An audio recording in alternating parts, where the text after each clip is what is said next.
Hari ini saya ingin mengongsi beberapa tip bagi seorang yang ingin menjadi petani tetapi dia tidak mempunyai pengalaman di dalam bidang pertanian. Yang pertama sekali, persediaan modal yang mencukupi adalah diperlukan. Ini kerana bidang pertanian ini memerlukan kos yang banyak seperti memasang sistem pengaliran, sewa traktor untuk pembayakan kebun, dan kena beli bayar dan peralatan dan sebagainya. Ia juga memerlukan masa yang lama untuk mendapat hasil pulangan. Jadi modal yang banyak adalah diperlukan sebelum menjadi petani. Dan yang kedua, kita mesti mempunyai minat yang mendalam di dalam bidang ini, kerana di dalam bidang pertanian ini kerjanya meletihkan. Kadang-kadang bekerja di dalam cuaca yang panas dan kotor. Jangan nak jadi petani kerana nampak orang lain berjaya. Ini supaya tidak menjadi hangat-hangat ti ayam selepas beberapa bulan menjadi petani. Dan yang ketiga, kita memerlukan pengetahuan sedikit sebanyak di dalam bidang pertanian. Contohnya nak membayar, menyiram pokok dan mengelak serangga perosak. Ini semua kita boleh belajar daripada orang yang berpengalaman dan juga dari YouTuber yang mahir di dalam bidang ini.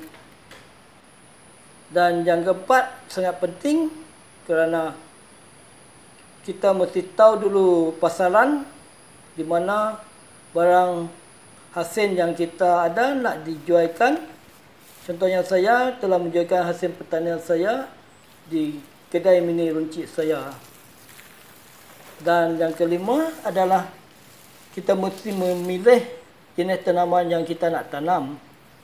Pastikan pokok yang ditanam senang diuruskan sebagai permulaan. Pokok yang ditanam tidak memerlukan penjagaan yang terlalu rumit dan juga mengeluarkan hasil yang cepat.